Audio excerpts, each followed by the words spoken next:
अस्सलाम वालेकुम guys, I hope you are all good और सभी की प्रिपरेशन बढ़िया जा रही होगी। तो आज है मंडे और हमारा आज इंग्लिश का पेपर है। अभी टाइम आ रहा है 11:40 और बस 10-15 मिनट में मैं पहले रेडी हो जाऊंगा। उसके बाद हम निकलते हैं एग्ज़ाम देने के लिए और वहाँ से आकर पेपर एनालिसिस भी करेंगे। अभी निकलने से पहले हम थोड़ा सा रिवाइज़ कर लेते हैं पहले 5-10 मिनट और उसके बाद हम निकलते हैं।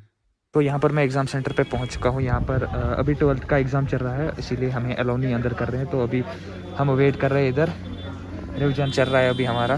तो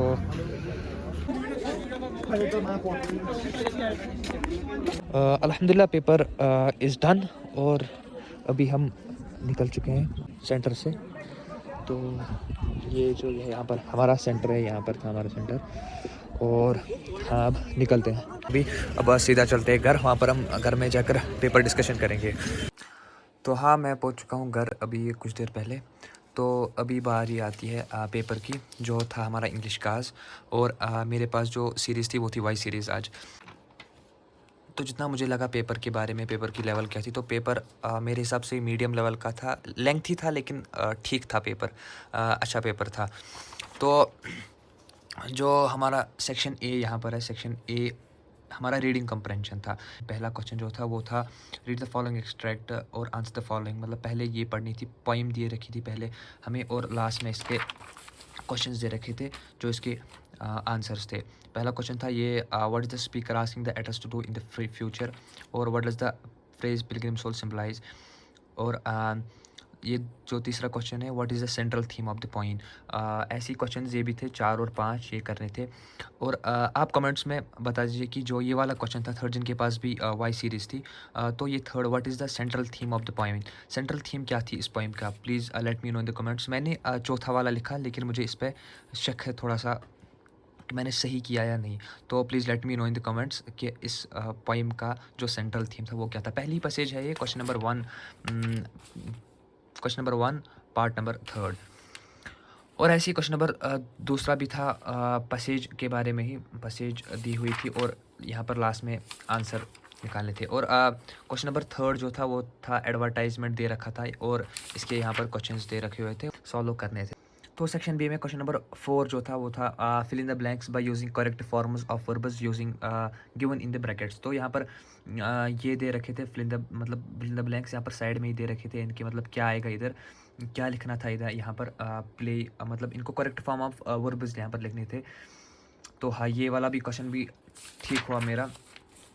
और क्वेश्चन नंबर 5 जो है, right the following sentence in indirect form. यहाँ पर डायरेक्ट फॉर्म में हमें सेंटेंस दिया हुआ था, तो ये हमें इनडायरेक्ट फॉर्म में लिखना था। और क्वेश्चन नंबर 6 जो था हमारा, use appropriate tenses, punctuation, spellings wherever necessary to edit the given passage. यहाँ पर एडिट करना था, मतलब जैसे यहाँ पर यहाँ पर मतलब मैं कहूँ यहाँ पर ठीक करना था हमें पहले, दूसरा यहाँ पर गलती थी इधर, तो ये ठीक करना था। ऐसे ही ये क्वेश्चन था।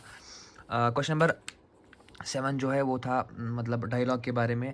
ये दो मतलब ये 3 हमें गिवन था वहाँ से और फिर हमें खुद इसको एक्सटेंड करना था। क्वेश्चन नंबर 8 जो था वो थी नोट्स राइटिंग, नोट्स राइटिंग, तो ये भी अल्हम्दुलिल्लाह ठीक हुआ। और क्वेश्चन नंबर 9 जो था मैसेज राइटिंग थी, तो क्वेश्चन नंबर 9 भी कर लिया मैंने। और एक क्वेश्चन था question number 10, attempt any one of the following. इनमें से जो दो में से एक थी लेटर तो लिखनी थी और एक एप्लीकेशन भी मान लो, फॉर्मल और इनफॉर्मल। मैंने इनमें से ये वाला क्वेश्चन किया।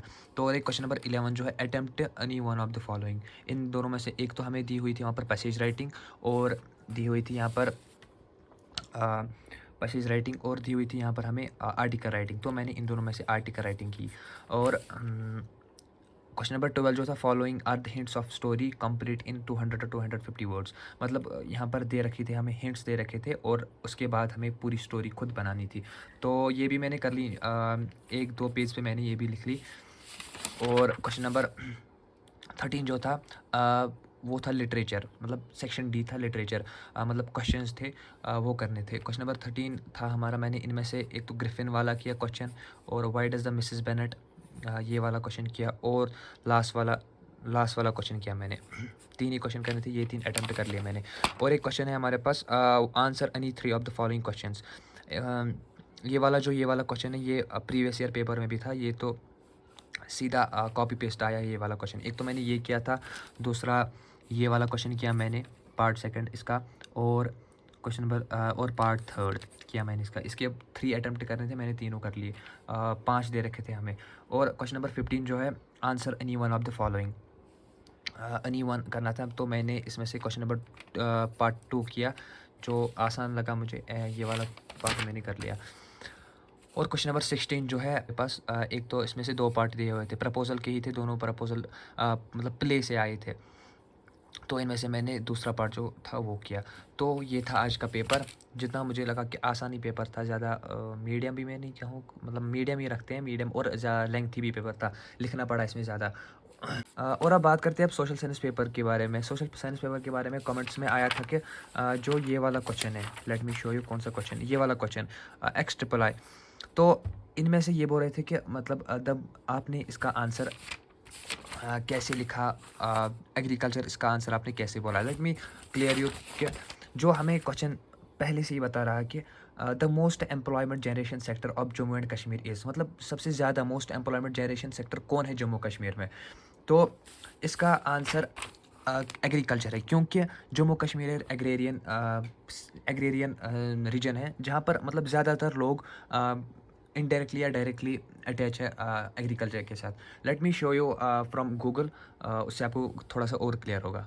हाँ, तो ये वाला क्वेश्चन हमें ऐसे दिया हुआ था कि एग्रीकल्चर जो है यहाँ पर, agriculture in Jammu and Kashmir is the only one source that directly provides employment to the wider population of the JNK particularly in rural areas. मतलब this is estimated as more than 70% of population जो है unit territory of Jammu and Kashmir में वो directly involve है किसी agriculture से।